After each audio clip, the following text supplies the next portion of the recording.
Hello, and welcome to McLaren Port Huron's Today's Health. I'm your host, Barb Winters. On our program today, we're going to be talking all about treatment options for individuals that are diagnosed with breast cancer. And in our first segment, we're going to be talking about surgical treatment options with Dr. Kim Clark-Paul. Dr. Clark-Paul is fellowship-trained surgical oncologist with a specialty in breast cancer. Dr. Clark-Paul, welcome to Today's Health. Thank you. How do people first suspect that they might have breast cancer? Well, sometimes people see an actual physical change in their breast. They may see a change in the skin itself. They may have an abnormal discharge from the nipple, or they may have an area of retraction or puckering, or they may feel a mass. So any of those things would cause them to be suspicious. And additionally, on their routine yearly mammograms, which are critical, there may be something that is found that is abnormal on the mammogram. So once you either have these symptoms or you see something on the mammogram, how do you make a diagnosis? Well, let's talk about first. So the mammogram may be let's say that somebody found something on a mammogram. It may be that the radiologist will now recommend an ultrasound or maybe even an MRI to better evaluate what they saw on the mammogram. And now let's say that they really did see something that they were concerned about. The way that we typically make a diagnosis, if we can feel the lesion, we can just take a needle, a core biopsy it's called, and do a biopsy in our office. If we can't feel the lesion, then radiographically there are two ways in which we do core biopsies. One is an ultrasound-guided core biopsy, in which the patient comes to the hospital, the radiologist identifies again the area on the ultrasound, numbs the skin up, and takes a needle and goes in and gets a sample.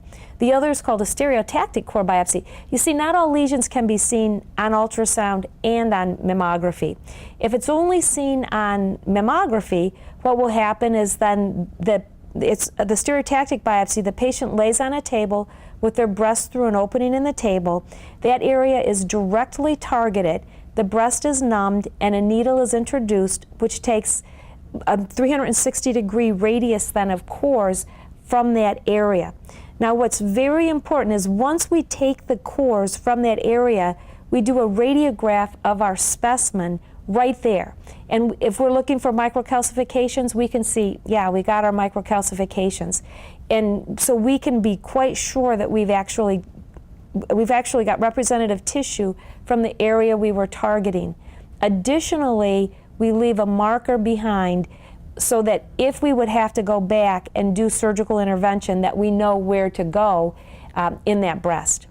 So now you have your tissue, and you can, if you make the diagnosis of breast cancer, that the tissue is cancerous, what are the surgical treatment options then? Let me just go back for 1 minute, because sometimes we will do a biopsy and the tissue, whenever you put a needle in the breast and get tissue from the breast, the specimen will come back as breast tissue. And if the lesion was suspicious, or if the pathology looks suspicious but not enough to call it a cancer, then we will go and do an open biopsy of that area to get the diagnosis.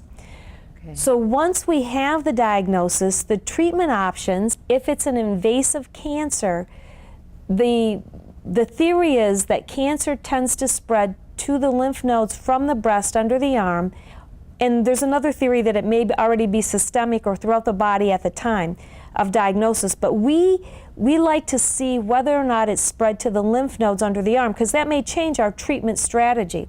So we do what's called a sentinel node biopsy, and that's for any invasive cancer, basically. So what happens is, in order to identify that lymph node, there is a radioactive substance that is injected around the nipple areolar area, and then once the patient's asleep in the operating room, we'll inject a blue dye around the nipple areolar area. That travels to the first level lymph node, and actually I will show you here. So see, the dye's injected here, and this would be called the sentinel or the guard lymph node. And so at the time of surgery, we will take that lymph node out, and typically I'll send it to our pathologist for a frozen section evaluation. At the time of surgery, we use a radioactive probe detector, as well as the blue dye, to tell us that we got the right lymph node. And then after we've taken that lymph node out, we check the background of the axilla to make sure that we've gotten all the radioactive material out, because we don't want to leave another sentinel node. Sometimes there's more than one sentinel node. So that, whether we're going to remove the breast or just do a lumpectomy, we would do a sentinel node biopsy. Okay. If the sentinel node is positive, plus or minus, we would take the rest of the lower level axillary nodes out, an axillary node dissection. But to answer your question for the breast itself, the treatment of the breast itself would either be a lumpectomy or a mastectomy. Tell me about the treatment of the breast tissue then.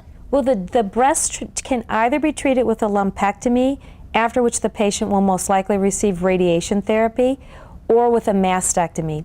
Now with a lumpectomy, if we could feel the spot, then we can just go to the operating room, make an appropriate incision, remove that tissue, and actually I'm using a device now called a margin probe, which helps us evaluate whether our margins are negative right in the operating room.